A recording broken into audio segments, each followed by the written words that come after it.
Hello, and as promised, I had an opportunity to go and see the extended cut of Spider-Man Far From Home. And one of the biggest questions I know probably on most people's mind is what makes it an extended cut? Well, there's one scene that they added. Actually, it's two scenes. One has to do with Peter Parker going to get his passport for the trip that's in the movie. If you've seen the movie, you know what I'm talking about. And the second thing has to do with something that's bugged me ever since I saw the movie. Um, One of the things that happened in the trailer for the movie was some interaction with some police officers, and it was kind of funny and what happened and so forth. For some reason, when the movie came out, it was not in the movie, but it is in this extended cut. So, is this a cash grab on the part of Sony? I'd say probably yes.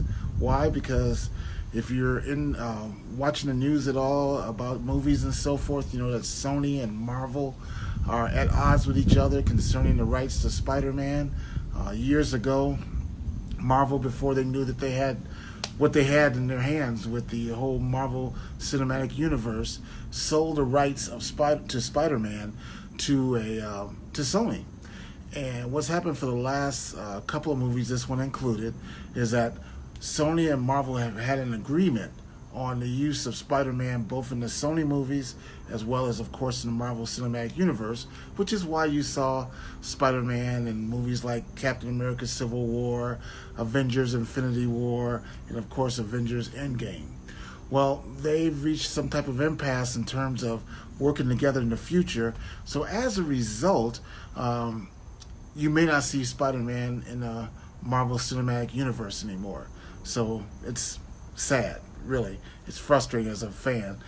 And so, I think that this movie coming out is a cash grab. It does add a little bit to it. Should you go see it? All right. So, I saw this happen, with Avengers. They did a re-release of it, if you will, with some additional content. And now they're doing it with Spider-Man. I think the new normal that you can expect is that when movies like this come out, that, it used to be a time when I saw a movie like this, I'd wait a couple weeks and go see it again. Well, now it may make sense to go see the movie when it comes out and be all part of the opening excitement and so forth. But then instead of just going back a couple weeks, give it a little bit more time. And that way when you go see it again, you're seeing the extended cut, so you don't end up seeing the movie 3 times as I did. So that's my advice to you. If you're thinking about going to see it again, I'd recommend it. For the 7 minutes or so that they've added to it, you'll get it in the DVD. So it wouldn't make or break, but it did solve this nagging thing about a scene that was in the trailer for the first version of the movie that was not in the second one.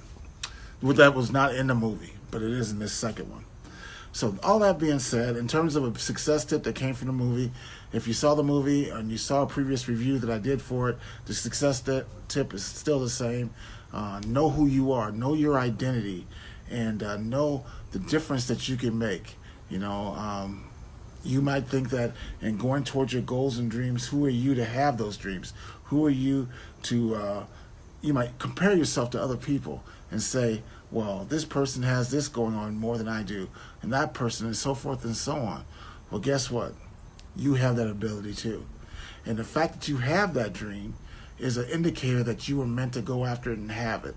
So do so. Don't look down on yourself. Move forward towards your goals and dreams. And that's the success tip from the movie. Now, with all Marvel movies, you know that you need to stay past the credits. There's a couple of scenes. Like I said, they didn't add anything to this.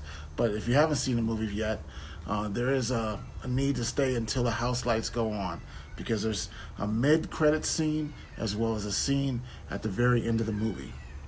So with that being said, as always, if you'd like to know the top 5 movies, in my opinion, that are at the multiplex right now, that are not R-rated, but PG-13 or below, inbox me and I will send you my current top 5. Of course, it changes as movies come out, but I'll send you the top 5 of my recommendations so that you're making the best the best use of your movie spending dollars. So that being said, hope you're having a beautiful day. It's beautiful here in Columbus, Ohio, and Of course, our thoughts and prayers go out to the folks who are dealing with more adverse weather out there. So anyway, have a great day, and we'll talk to you later. Bye-bye now.